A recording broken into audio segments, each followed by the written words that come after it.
de 78% das mulheres lésbicas brasileiras já foram vítimas de violência ou discriminação por causa da orientação sexual. Os dados são do primeiro Lesbocenso, levantamento online realizado entre 2021 e 2022. Os tipos de atos lesbofóbicos mais comuns, segundo o relato das participantes, são assédio moral, seguido por assédio sexual e violência psicológica. E o principal agente causador da violência foi a própria família. Quase 30% das entrevistadas contaram que foram vítimas de lesbofobia praticada por parentes. Se a discriminação é intensa, a resistência também, e não vem de hoje. Em 1983, aconteceu no centro de São Paulo o levante do Ferrosbar. Na ocasião, militantes do grupo Ação Lésbica Feminista foram impedidas de distribuir o jornal Xana com Xana no local, que era bastante frequentado pela comunidade lésbica.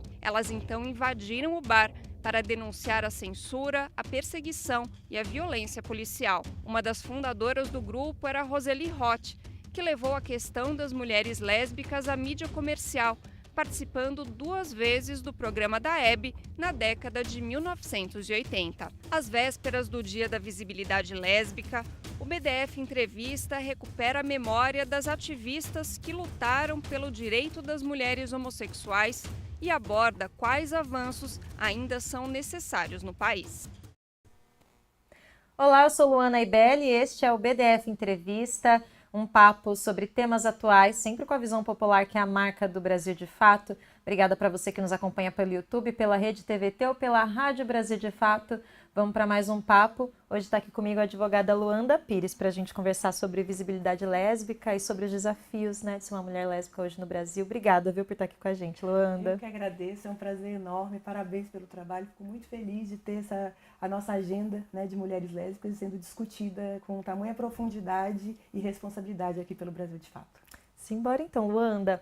A gente passou pelo mês do orgulho lésbico, né? O mês do orgulho LGBT, o dia do orgulho lésbico. Agora a gente está falando de visibilidade lésbica. Dia 29 é o dia da visibilidade lésbica. Por que ainda é importante falar em visibilidade? Porque o uso dessa palavra ainda importa tanto quando a gente fala em mulheres lésbicas. As mulheres lésbicas, historicamente, sofrem apagamento dentro da própria comunidade LGBT e dentro do próprio movimento feminista brasileiro, né? Então, falar sobre visibilidade é reconhecer essa interseccionalidade que atravessa todas as mulheres lésbicas, né? É falar também sobre a necessidade de nós cuidarmos, falarmos sobre gênero e cuidarmos de mulheres para além de tudo isso que o movimento feminista branco tem trazido há muito tempo. É falar sobre raça, é falar sobre sexualidade, é falar sobre prazer, é falar sobre família. Então é dar visibilidade e focar a luz para todos esses assuntos, entendendo a humanidade de mulheres lésbicas como uma humanidade atravessada por muitas questões.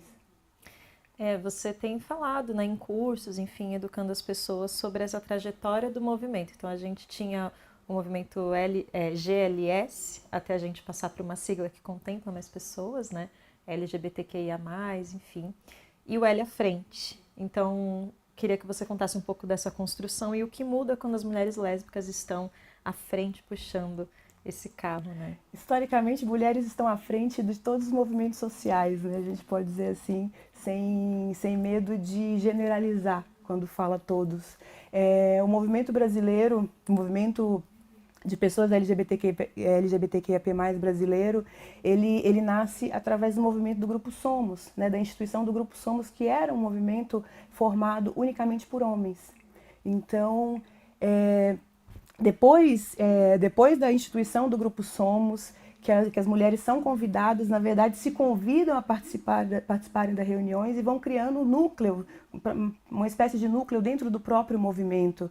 E é depois de sofrer também muita discriminação, muita lesbofobia, passar por muito machismo, né, que elas saem do grupo Somos e começam o trabalho político, tanto político quanto político institucional, afora do movimento e criando o próprio movimento lésbico brasileiro. E eu tenho falado muito disso e pautado essa questão da gente enquanto mulheres lésbicas, enquanto movimento LGBTQIA+ brasileiro mesmo, entender a nossa história. A gente precisa entender a história, a gente precisa olhar para trás para de fato a gente conseguir construir futuro, né? Discutir presente, entender o que a gente está passando no presente. E essa mudança na sigla diz muito a esse respeito. A luta das mulheres lésbicas e o reconhecimento do próprio movimento LGBTQIAP+, na necessidade da visibilidade a essas mulheres, como a vinheta já nos trouxe aí, trabalharam e trabalham muito desde sempre para a construção do próprio movimento, né? Muito embora a gente tenha esse apagamento histórico a respeito da militância de mulheres lésbicas e na construção de direitos para a população LGBTQIAP+ brasileira, mas a gente não pode perder de vista que foram essas mulheres que puxaram o caminhão lá atrás. Então, desde sempre, desde do primeiro seminário, né, o Seminário Nacional de Mulheres Lésbicas, que dá origem ao dia 29, inclusive, que institui o dia 29 como o Dia da Visibilidade Lésbica, trazendo aí, pautando politicamente as agendas de mulheres, óbvio, mulheres lésbicas e população LGBTQIAP+. Então, quando mulheres lésbicas se unem e vão confrontar as diversas violências que nós sofremos, a gente não traz apenas o movimento de mulheres lésbicas e não cria direitos e defende direitos e discute políticas públicas apenas para mulheres. Então, todo o movimento LGBTQI é abarcado. Então, essa mudança da sigla, ela é muito importante para esse reconhecimento público. E memória, legado, tudo isso é tão importante, né, quando a gente fala na população LGBT+, porque tanto extermínio, né, tantas mortes, quando a gente fala de envelhecimento também é uma questão, então se torna mais importante ainda pensar em memória, em legado, em quem deixou algo construído para que hoje as novas gerações pudessem ter mais direitos, mais informação, mais consciência. Isso também faz parte, né, da conscientização das pessoas. Sem dúvida nenhuma. Sem olhar para o passado, a gente não consegue entender o presente nem pensar no futuro, né? Então, a memória ela é muito importante e a gente precisa reconhecer isso enquanto sociedade. Porque não adianta a gente falar sobre lesbofobia, falar sobre racismo, falar sobre LGBTfobia sem entender de onde vem. Porque senão a gente vai estar discutindo num plano das ideias, a gente não vai conseguir implementar isso e mudar o futuro, o presente, né, acima de tudo, e pensar num futuro onde a gente tenha qualidade de vida, a gente tenha todas as pessoas vivendo e conseguindo exercer a cidadania dentro desse Estado democrático de direito, que ainda, eu falo desse suposto Estado democrático de direito, porque nós não podemos falar em democracia enquanto a gente tiver esses altos índices de violência aí, contra pessoas que pertencem a grupos historicamente minorizados. No caso, a gente falou até um pouco no começo do programa, né, desses números, de acordo com o censo, né, que a gente mostrou o Lesbocenso, mais de 78% das mulheres lésbicas já sofreram violência ou discriminação. Eu queria que você falasse um pouco, né, o que esses dados revelam sobre essa estrutura de lesbofobia no Brasil, que é uma palavra, a gente fala em feminicídio, né, em várias questões, mas quando fala também das mulheres lésbicas, a gente abre também um recorte importante, né, para pensar, mas não é muito discutido também a lesbofobia. Então, eu queria que você entrasse um pouco nesse assunto. São números altos, né, que fazem a gente pensar. São números muito altos e a gente não pode perder de vista também que são números subnotificados, né? Infelizmente, porque nós não temos um Estado realmente, muito embora essa luta histórica e tudo que a gente tem hoje vem dessa organização, né, do grupo, principalmente do GALF, né, do movimento lésbico brasileiro, que vem discutindo políticas públicas desde o início do movimento LGBT brasileiro, quase falei o GLS, porque a gente pensou na mudança da sigla. Mas são números subnotificados, né, são números aí colocados, vêm de fruto de pesquisas da própria sociedade civil, né? A gente não tem um Estado realmente preocupado em mapear essa população, em entender os atravessamentos, né, da própria violência contra mulheres lésbicas. A gente precisa de política pública voltada para a nossa população também. E, óbvio, são números assustadores, subnotificados, o que assusta ainda mais, né, nos assusta ainda mais. E a violência contra mulheres lésbicas, ela tem características muito específicas, né? Ela foge do padrão, por exemplo, da violência de gênero, né? Quando a gente fala sobre mulheres cisgêneras e heterossexuais, porque o ódio, a violência contra o ser mulher, contra a ideia de uma mulher sentindo prazer, exercendo a sua sexualidade, atravessa muito essa violência e faz com que a gente tenha aí, nos casos concretos, de fato, situações de violências que se equiparam à tortura, quando mulheres lésbicas sofrem violência, seja sexual, seja lesbocídio, né, seja violência, inclusive, moral dentro do mercado de trabalho. Então, são muitos atravessamentos que precisam ser olhados de fato, entendendo mesmo como essa sociedade ainda vê o corpo de mulheres lésbicas, né? E partindo, óbvio, sem dúvida nenhuma, é preciso partir da questão de gênero, né? Pensando na reificação do corpo da mulher dentro das sociedades capitalistas, mas entendendo quanto essa sexualidade, dentro desse padrão de moral cristã, faz com que mulheres lésbicas, da moral cristã, faz com que as mulheres lésbicas sejam violentadas de forma muito mais odiosa, de forma muito mais violenta e sem proteção alguma. Eu acho que uma das grandes questões desses números que assustam é que as mulheres lésbicas elas não têm equipamentos seguros, locais seguros para buscarem ajuda. Eu tenho, né, eu sou presidenta da organização da Associação Brasileira de Mulheres LGBTIs, sou cofundadora e diretora de políticas públicas do Me Too Brasil, onde a gente atende e atende essas sobreviventes de violência e vai entendendo todos esses atravessamentos que precisam ser olhados pelo Estado. Mas antes de tudo a gente precisa, eu sempre falo quando a gente vai falar sobre violência e sobrevivência, porque para pessoas que são expostas a tanta violência, violências diárias, às vezes as microagressões dentro de casa, dentro do mercado de trabalho, na vida social, até as piores violências, até a gente chegar no lesbocídio, é o quão essas pessoas elas precisam ser amparadas e estão marginalizadas porque a gente não tem um Estado focado em olhar para essas vidas de forma adequada, entendendo que sim, a gente precisa, além de mapear para criar essas políticas públicas, né? E nem dentro de casa essas mulheres estão seguras, né? A gente viu também que o índice é super alto, 30% dessas agressões são cometidas dentro de casa, ou seja, o lar ainda não é seguro para pessoas LGBT+, para mulheres muito menos, né? E quando a gente fala de mulheres lésbicas, o lar ainda continua sendo um lugar extremamente violento. Por que essa realidade não muda, Luanda? E como a gente transformar nessa situação? Eu acredito que a grande questão é realmente esse reconhecimento de que, e é uma problemática que vira social, né? Nós temos um Estado onde a família é a base da sociedade.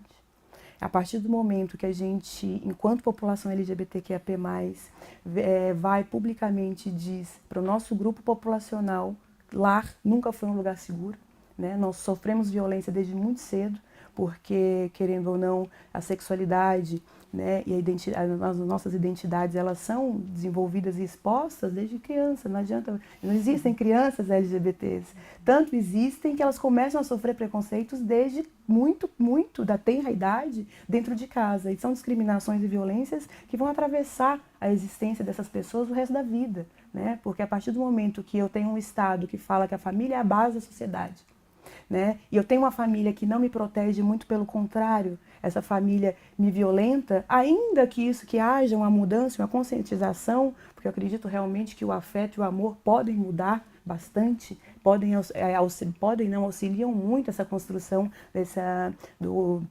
enfrentamento à discriminação quando a gente fala sobre família, né? Essas pessoas estarão atravessadas e sustentarão os impactos dessa violência dentro de casa a vida inteira. Então a gente precisa, para que a gente consiga combater e entender que sim, o afeto ele é também ferramenta para combater a discriminação quando a gente está falando sobre crianças LGBTs, vidas, né, adolescências e vidas LGBTs, a gente precisa de educação, a gente precisa de uma sociedade interessada em proteger crianças, já que nós somos a família é a base da sociedade, criança é construção de futuro, né? Muito embora a gente possa falar, a gente tenha discordâncias políticas em alguns momentos, isso é um fato dentro do entendimento social brasileiro, de que a família e criança precisam ser protegidas, não é verdade? Sim. Então que consigamos proteger todas. E isso vai ser feito pela educação, né? Educação, trazendo a discussão, como a gente está fazendo aqui, por isso que eu parabenizo de novo, isso é muito importante, são espaços muito importantes para que a gente consiga acessar pessoas que, por desconhecimento, né, por não entenderem como lidar, precisam sim de orientação, conversar sobre isso, divulgar assuntos, muito embora a gente parta sempre, quando a gente vai falar sobre população LGBTQIA+, a gente parta sempre do lugar da violência, porque infelizmente é esse lugar imposto, né, a todas as pessoas, mas vai ser a partir do momento que a gente enfrenta essa realidade, que a gente educa essas pessoas, que a gente vai de fato conseguir mudar essas vidas. E a gente está falando de crianças. Nós estamos falando de pessoas crianças LGBTs começam a sofrer preconceito dentro de casa, na escola, a partir mais ou menos dos 6, 7 anos de idade. Está falando de crianças que estão ali começando a vida, começando a entender de mundo, né, dentro ali das limitações, óbvio, de uma criança, mas que ela precisa ser cuidada. E ela precisa ser cuidada pelo Estado, pela sociedade e pela família, porque essa responsabilidade, como diz, está muito bem trazida na nossa Constituição Federal, ela é uma responsabilidade solidária. Pois é, né? E você falando tudo isso me vem à cabeça, né? Esse conceito de família que está posto, que exclui as famílias LGBT+, né? Como se pessoas LGBT não tivessem famílias dignas, como se as crianças, como você falasse, LGBT+, não existissem. E mais do que isso, né? Pensar também no quanto tudo isso continua colaborando, né? Para que as pessoas continuem em sofrimento. E se a gente for pensar uma família, uma sociedade que seja mais confortável para pessoas LGBT+, é confortável para todos, porque esses padrões que violentam as crianças LGBT+, por não se conformarem com determinados padrões de gênero, né, com determinado jeito de falar, com determinado jeito de se comportar, acaba também trazendo um peso para todos nós, né? Todos nós estamos ali presos a esses formatos. Se você não é uma mulher adequada, um homem adequado, e isso cai de uma forma muito mais violenta para as pessoas LGBT+, né? Então acredito que é uma luta de fato de toda a sociedade, né? Pensar que essa sociedade mais justa, que protege as crianças LGBT+, na verdade está protegendo a todos nós, porque esses padrões nos machucam a todos, né? Como sociedade. Sem dúvida nenhuma. E uma sociedade segura para um grupo social, para uma pessoa, um grupo social, ela é segura para todo mundo, né? A gente precisa, enquanto sociedade, entender isso, que a violência contra pessoas LGBTs, ela não atravessa apenas pessoas LGBTs. A gente está falando sobre segurança pública como um todo, a gente está falando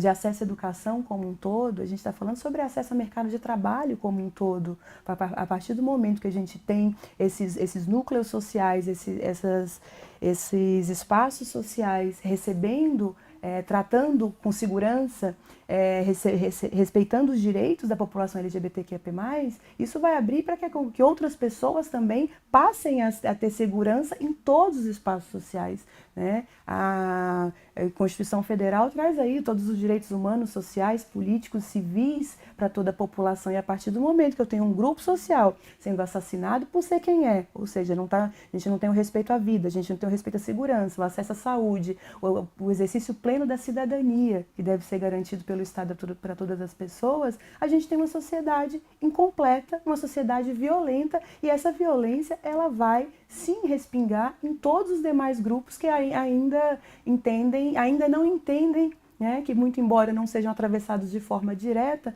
são também atravessados de forma indireta. Porque a gente está falando sobre política pública, e muito embora elas sejam aí mecanismos de combate às desigualdades, ou seja, elas precisam ser desenvolvidas pensando em determinados grupos sociais, os efeitos dela para a sociedade como um todo, para o Estado. Agora eu queria falar de cuidado, que é uma pauta que você tem se dedicado bastante, né? A Luanda representou essa pauta na Corte Interamericana de Direitos Humanos. E aí eu queria te perguntar, né, como pensar no cuidado quando a gente fala das mulheres lésbicas, e por que é tão importante falar em cuidado para essas pessoas, né, para essa população? Muito embora seja um direito inerentemente humano, é um direito que parece ser uma discussão tão nova, né? Ano passado, quando eu fui à Corte Interamericana fazer essa sustentação oral, trazendo a perspectiva do direito do cuidado da população LGBTQIA+ brasileira, uma das grandes questões assim, que me atravessam enquanto uma mulher lésbica brasileira, né, uma mulher negra, é que a gente não chegou nesse lugar. Como falar em direito ao cuidado? E foi uma das questões lá na Corte Interamericana.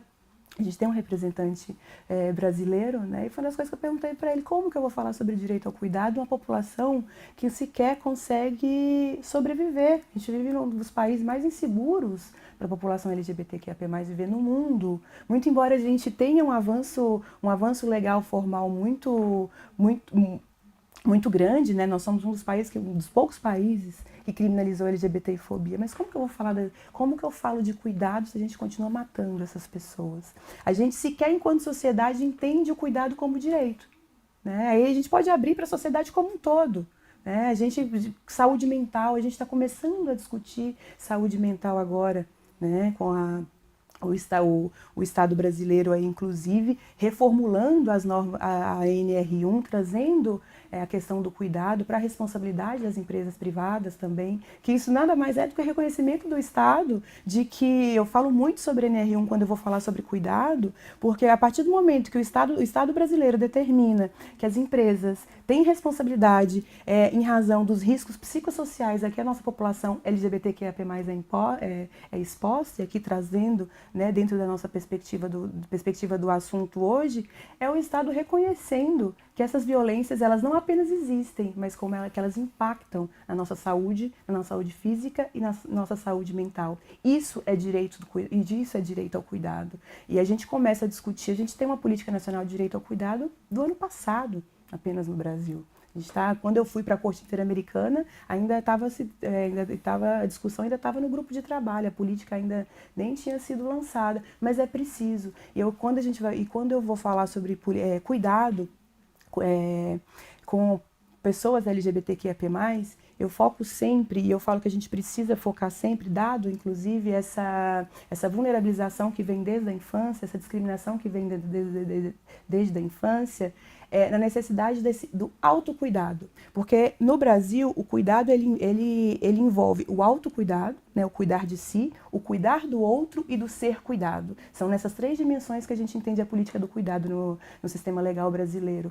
E a gente, enquanto população LGBT, o cuidar de si é o único que nos resta, a partir do momento que a gente, desde muito cedo, não pode ser cuidado, né? Porque a gente sofre discriminação da família. A gente também precisa pensar que a gente vai construindo esses vínculos afetivos no decorrer da vida. Então nós formamos outros núcleos familiares pelo afeto. Então aí, a partir desse momento que a gente exerce também essa política do cuidado com o outro, que é cuidar do outro, mas principalmente a gente precisa, enquanto pessoas LGBTQIAP+, pensar no autocuidado, que é se proteger, se resguardar e nos colocar em primeira pessoa, né? Entender que as discriminações nos atravessam e vão atravessar de diversas formas, por isso a gente precisa, enquanto movimento social, cobrar do Estado legislações como essa nova regulamentação da NR1 para que a gente consiga ser cuidado também dentro do mercado de trabalho, né? Porque a gente fala também sobre inclusão da população LGBTQIA+ no mercado de trabalho, mas que inclusão é essa que está sendo feita? A que custo, a que preço? Porque são as nossas vidas que estão inseridas nesse mercado formal de trabalho por meio das políticas afirmativas que são atravessadas ali em forma muito condensada pelas discriminações. Então esse autocuidado, entender que sim, essas discriminações me atravessam, elas impactam na minha vida social, na minha vida particular, impactam na minha vida dentro do mercado de trabalho e procurar ferramentas mesmo, né, para que a gente consiga cuidar de si, seja por meio de terapia, seja por manutenção de espaços de lazer, seja através da convivência com pessoas que realmente nos fazem bem, que não necessariamente são da família consanguínea, e tudo bem, né? E tudo bem que não seja, a gente precisa cuidar e viver em ambientes, e aí muito também pensando e absorvendo muito do que o movimento negro, o movimento de mulheres negras trazem, né? Sobre isso, para a gente consiga viver de fato em harmonia e se blindar um pouco de toda a discriminação. Porque é difícil viver o tempo inteiro, como você falou um pouco antes, né, sobre esse olhar da violência, né, a violência sendo a constitutiva dessas identidades, sendo que atravessa as vivências das pessoas LGBT+, o Renan Quinalha fala isso, né, o quanto a violência é o que constitui essas identidades, então se procura uma outra forma de se construir, é isso que se busca, né, para as novas gerações. Mas me chama a atenção também, né, para além do autocuidado, esse fortalecimento para cobrar que o cuidado não seja algo só na esfera individual, né? Porque quando a gente fala do discurso do cuidado que vai para a mídia, né, para o discurso mais popular, ele está sempre tão individualizado justamente porque por não conseguir contar com as estruturas, né, do Estado, da sociedade, sobra ao grupo, né, ter que se fortalecer sozinho. Isso é muito difícil para uma criança, isso é muito difícil para um adulto também que cresceu sob tantas violências, né, e aí você acaba tendo que sozinha buscar suas amizades, construir uma nova família, e é por isso, de novo, né, a nossa responsabilidade como sociedade criar estruturas para que o indivíduo não tenha que ser tão autossuficiente, porque a gente não se cuida totalmente sozinho também, né, ninguém nasceu e se cuidou sozinho, se limpou sozinho, todo mundo está aqui porque foi alimentado, foi cuidado por alguém, e pessoas LGBT+ também têm esse direito de serem cuidadas não só por si mesmas e pelos seus amigos, mas pelo Estado, pela sociedade. É muito importante também ter essa dimensão, né, Luanda? Sem dúvida nenhuma. E eu acho que uma das coisas que mais atravessam também, né, depois, impactam, na verdade, a vida dessas pessoas, das nossas pessoas, é justamente o fato de sequer reconhecer que pode ser cuidado. Né? Se eu não reconheço que eu posso ser cuidado, porque eu tenho que sempre... Né, dentro dessa perspectiva, entendendo que a violência começa desde muito cedo dentro de casa, então essa solidão e essa solitude atravessam muito cedo crianças, as existências LGBTs desde crianças. Essa pessoa, além de aprender a viver só, né, e de uma maneira, aprender assim, a muito custo, né, a custo de muita dor, ela perde essa noção de que ela pode ser cuidada. E ela passa a entender que para ela ser aceita em razão da discriminação, ela precisa agradar o outro. Então vem essa perspectiva do eu vou sempre cuidar do outro. Então pessoas LGBTs estão sempre acostumadas a deixar muito de si nas relações para receber muito pouco, por causa dessa perspectiva do cuidado, que é isso, eu vou cuidar do outro para eu ser aceita aqui, eu preciso ser agradável, isso desde a infância, isso vai se reproduzir na adolescência, isso vai reproduzir nas relações afetivas, sexuais, amorosas, isso vai refletir no mercado de trabalho, isso vai sobrecarregar essa pessoa, né? Por isso que eu falo assim, que a gente precisa olhar para si, porque enquanto pessoas que sofrem desde muito cedo são educadas a deixar muito de si para conseguir conviver em sociedade, serem aceitas em sociedade, né? Assim como pessoas negras, assim como mulheres, a gente precisa voltar para a gente primeiro. A gente precisa primeiro voltar para a gente para depois pensar em cuidar do outro e estar em lugares de convivência pacífica, né? Para que a gente consiga de fato entender que sim, nós somos merecedores de cuidado, né? E a gente precisa estar bem para a gente conseguir se organizar e cobrar do Estado políticas públicas e que desde o combate a todas essas questões até desenvolvimento de políticas públicas voltadas para o cuidado, mesmo ainda mais agora que a gente tem um plano nacional de cuidado, olha que maravilha! Então é muito importante mesmo. E você falando de cuidado e de se perceber merecedor de cuidado, eu penso muito na pauta do envelhecimento também, né? Que foi uma pauta central na Marcha do Orgulho desse ano e que atinge muito os homens gays, né? Eles falam muito sobre esses padrões, porque o homem, ele tá muito acostumado a ser cuidado, mas quando ele precisa ser cuidado por outros homens, aí a conversa vai ficando muito mais complicada. Como que é essa pauta do envelhecimento para as mulheres lésbicas, né? A gente sabe que as mulheres, elas estão na frente do cuidado, são muitas pessoas LGBT+, que acabam cuidando dos parentes quando envelhecem, né? Então, como né? Não se sentir muitas vezes merecedor de cuidado, não receber cuidado e ter essa expectativa de cuidar do outro, né? E como a gente pensa essa questão quando a gente fala no envelhecimento dessa população. Tem uma ativista negra maravilhosa, Leni Blue, do Movimento Negro Unificado, que ela fala muito bem sobre idosidade, ela traz toda essa perspectiva, né? O abandono, né? Porque se nós temos uma população marginalizada enquanto jovem, enquanto sociedade que nós temos o costume de abandonar pessoas idosas, quando a gente fala sobre mulheres lésbicas, então, esse abandono, ele é muito, ele óbvio, né? Tão sério quanto, mas ele se aprofunda dentro de diversos ângulos, assim. Eu escuto muito a Leni Blue e ela fala desde o abandono em relação à saúde. O familiar é o primeiro deles, né? Até porque isso já acontece com pessoas idosas, cisgêneras, heterossexuais e brancas nesse país. A gente não tem o costume de cuidar da população idosa, né, enquanto sociedade. E é uma questão muito interessante, porque para todos nós, se as deusas quiserem, né, e se a violência permitir, chegaremos a idosidade. Então, é um contrassenso uma sociedade que está envelhecendo, os números também mostram, né, demonstram que a gente está envelhecendo e que não cuida dessas pessoas. E quando a gente vai falar sobre mulheres lésbicas que não conseguem, na fase adulta, né, início de fase adulta, por exemplo, ter atendimento médico qualificado específico, quando vai ao ginecologista, né, ou a ginecologista, que diversos exames são pulados porque os médicos cisgêneros e heterossexuais entendem que determinados exames mulheres lésbicas não precisam fazer porque não tem relação sexual com falo, né? Quando passa-se para a idosidade, o abandono é completo. Né, sequer tocam nessas mulheres, sequer entendem que essas mulheres elas precisam ser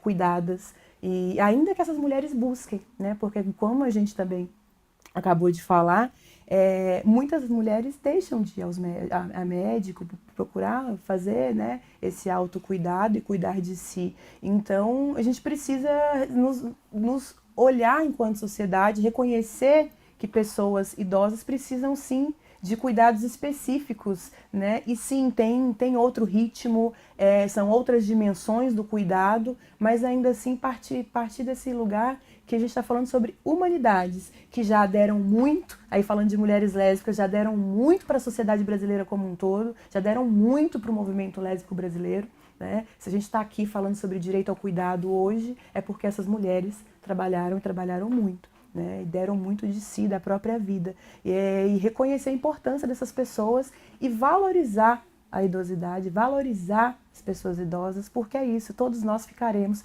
se esse Estado permitir. Pois é, né? E falando de pessoas que o Estado não permitiu, né, chegar nessa fase, quero retomar, né, a história da Luana Barbosa e o que isso representa, né, quando a gente fala de direitos de mulheres lésbicas. Aqui a gente está também falando de uma mulher lésbica preta, né, que foi assassinada pela violência do Estado. É um caso reconhecido de lesbofobia, Luanda, e essa morte da Luana Barbosa, né, depois de tanto tempo, ela resultou na lei municipal sancionada em Niterói, né, em 2021, que instituiu o Dia Municipal de Enfrentamento ao Lesbocídio em 13 de abril, né, que é a data da morte da Luana. E tem tramitado também um projeto similar na Câmara dos Deputados que prevê a inclusão dessa data no calendário nacional. Isso ainda, enfim, né, tá na tramitação. Recomenda a implementação de políticas públicas para combater a violência contra mulheres lésbicas e bissexuais. E aí eu te pergunto, né, pensando nesse caso tão emblemático, tão triste, ainda não solucionado, são avanços essas leis ou tramitação de lei? A gente não avançou, né? A gente ainda não tem algo nacional. E se não há avanço, né, o que ainda falta para que a gente tenha uma solução para esse caso, para que outras mulheres negras, né, lésbicas não vivam esse mesmo sofrimento, né, e o fim da sua vida de fato, como foi com a Luana? Eu acho que o caso da Luana, ele representa, assim, ele escancara o que a gente tem em relação a racismo, a violência de gênero, a lesbofobia, o sistema de justiça brasileiro, né, e sociedade brasileira também. E por óbvio, né, a segurança pública, em que ritmo essa segurança pública hoje ela é desenvolvida e ela é realizada. Porque foi uma mulher negra, lésbica, não lida socialmente como feminina, que numa operação policial, ela sofre tortura, né? O caso da Luana não é simplesmente um lesbocídio. Ela foi torturada. E ela foi torturada pelo Estado. Uma das grandes nuances do caso da Luana é a responsabilização do Estado, que precisa, óbvio, a gente precisa da responsabilização para a família, uma resposta para a família, porque sem resposta não tem direito, não tem justiça, né? É uma mulher que foi assassinada com elementos de tortura. E depois também pensando, né, e a gente já vem pensando e discutindo isso muito dentro da advocacia LGBT, o que a gente vai fazer com isso depois em relação ao Estado brasileiro, porque a gente está falando de força de segurança pública e o Estado que não está respondendo. Um judiciário que a gente tem um protocolo de perspectiva de gênero que vem aí, inclusive, que foi implementado e construído entendendo que o sistema de justiça hoje desse país ele é branco, masculino, cis hétero e de classe muito alta, né? E que a população que os casos concretos, né, a população que é analisada, né, as vidas que são analisadas por esse sistema de justiça, elas sofrem, né, óbvio, porque nós estamos falando de seres humanos. Em maior ou menor grau, todos nós crescemos nessa sociedade, fomos fundidos nessa sociedade, reproduzimos discriminação. E o sistema de justiça, quando a gente tem um sistema de justiça tão homogêneo, né, assim, todas as discriminações que essas pessoas elas carregam, né, elas são apresentadas quando da análise dos casos concretos. Então, o caso da Luana, até hoje, não ter sido julgado, né, a gente já tem, inclusive, um dos policiais morreu, um dos policiais que estavam no caso, né? Ele morreu, para a gente ver a demora do sistema de justiça em analisar, a falta estava falando do protocolo de perspectiva de gênero, que reconhece, né, a atuação desse sistema de justiça como uma atuação falha no que diz respeito a trazer todas essas discriminações para as suas decisões. Esse protocolo, uma dificuldade enorme para que esse protocolo seja, de fato, analisado e colocado no caso da Luana, né, porque é uma questão muito séria. O caso inteiro precisava ser analisado e ter sido orientado com base nesse protocolo, muito embora o protocolo tenha vindo depois, ele já está aí há muito tempo.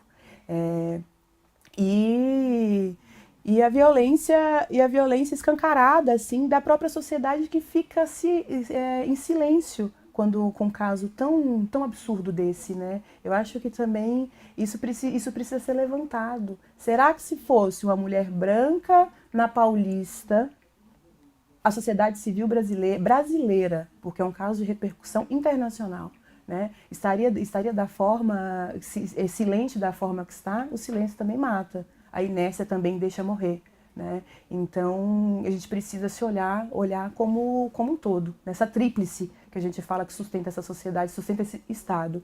E, óbvio, qualquer política pública, e aí eu digo mesmo, qualquer política pública que traga, ainda que seja para marcar uma data no calendário, né, para a gente lembrar, isso é memória.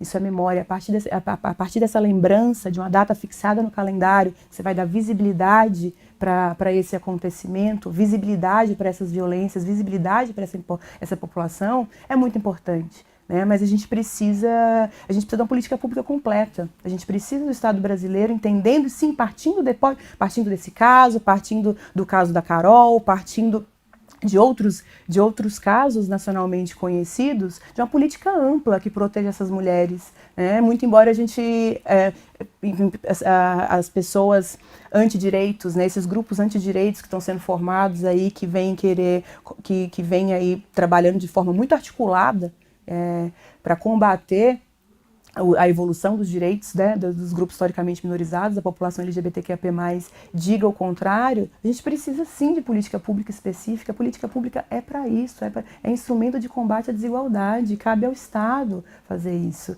Então cabe ao Congresso Nacional, sim, né, tramitar e de forma célere, respeitando o óbvio. A gente não quer que passe por cima de nenhum processo legislativo, mas respeitando o processo legislativo e não fazendo com que esse processo legislativo seja travado em razão de discriminação, para que a gente de fato consiga, né, honrar Luana Barbosa, honrar Carol, honrar Marielle Franco, todas essas mulheres lésbicas e negras, né, que tiveram suas vidas ceifadas em razão de discriminação, em razão de formas tão violentas, mas que a gente possa de fato proteger as nossas meninas, né, as nossas mulheres, e criar futuro, e desenvolver um futuro seguro e saudável para a gente. Que é isso, se a gente tem uma força de segurança pública violenta e tão discriminatória, isso vai revelar em toda a sociedade. Não é apenas sobre Luana Barbosa, é principalmente, sim, porque agora a gente precisa de um Estado respondendo, né? Mas é sobre a sociedade brasileira, é sobre as mulheres, é sobre a população de classe baixa, é a população marginalizada e a população de mulheres lésbicas. Como que você vê as novas gerações de mulheres lésbicas, bissexuais? Eu sempre gosto de fazer essa pergunta, né, para quem está no ativismo, te dá esperança, como que essas jovens têm se colocado no ativismo, pensando em perspectiva de futuro também, a gente caminhou bastante. Eu amo.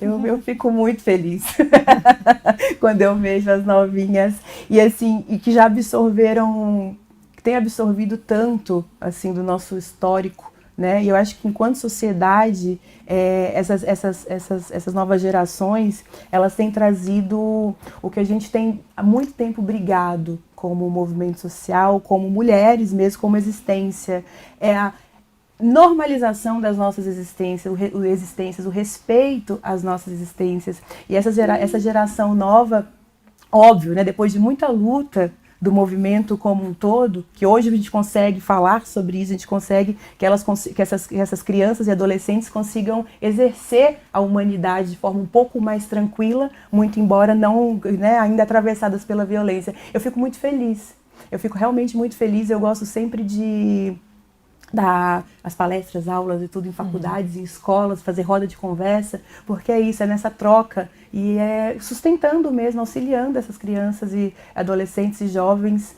para a gente construir futuro. E eu vejo que estão, querendo ou não, acho que dentro do, né, a gente tem um movimento social aqui no Brasil que nasce, que se constitui ali na época da ditadura, e a gente vai lutando contra isso. Hoje a gente tem um espaço social um pouco ainda muito discriminatório, mas com o movimento LGBT muito mais resistente e organizado, né? Aí são anos, décadas de organização que está propiciando que essas crianças e adolescentes possam ser e exercer essa sexualidade, ainda que não em casa, mas entendendo, você já conversar com jovens, já entendem, na minha casa minha mãe e meu pai, eles são extremamente preconceituosos, mas a gente sai junto, meu grupo de amigos, na escola, por isso a importância de defender esses espaços, né?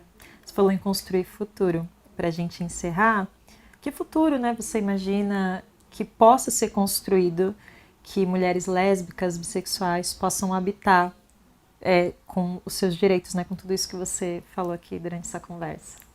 Olha, eu acho que o futuro está sendo construído agora, né? Está sendo construído há muitos anos, está sendo construído agora, está sendo refinado e é uma constante, né? O futuro se constrói com o passado, se constrói no presente.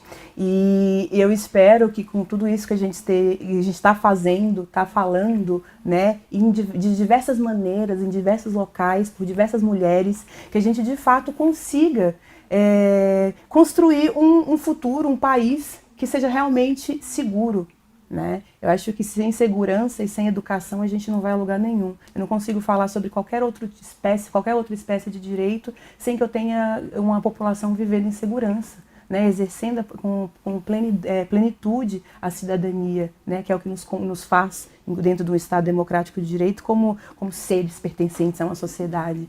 Então, eu acredito no futuro. Eu acho que a pessoa que trabalha com o que eu trabalho, atendendo sobreviventes de violência, direito antidiscriminatório, movimento social, perder a noção de futuro e sonhar futuro seria realmente desistir da vida, desistir do próprio trabalho. Então, eu acho que a gente está construindo bastante, sim, tem muita coisa para ser feita, muita, mas a gente já pode, eu vislumbro um futuro que seja mais doce para a nossa população, um futuro onde a nossa população de fato consiga estar inserida no mercado formal de trabalho, sem sofrer violência dentro do mercado formal de trabalho, um futuro onde as famílias já entendam um pouco mais, ainda que óbvio, né, a humanidade ela se desenvolve, ela muda, é extremamente mutável, né? Nós somos seres humanos, mas que as famílias consigam entender e respeitar cada vez mais as existências, né, das suas crianças LGBTs, propiciando com que essas crianças tenham de fato infância saudável, porque é a partir da infância saudável que a gente vai ter um futuro melhor para todo mundo. Então eu sou uma pessoa que sonha muito e acredito realmente que a gente está construindo, óbvio, né, atravessados aí por muita dor, mas um futuro onde a gente possa parar de falar da população LGBTQIA+, partindo da chave da violência, porque a gente possa daqui a alguns anos estar aqui falando essencialmente sobre cuidado e quanto a violência diminuiu. Que assim seja. Luanda, muito obrigada por esse papo, obrigada por todas as informações e até uma próxima para a gente falar de cuidado, de sonhos, que eu acho que qualquer população, qualquer pessoa nesse mundo tem esse direito. Exato, o direito à felicidade, que é um direito constitucional. Pois é. Obrigada. Muito obrigada.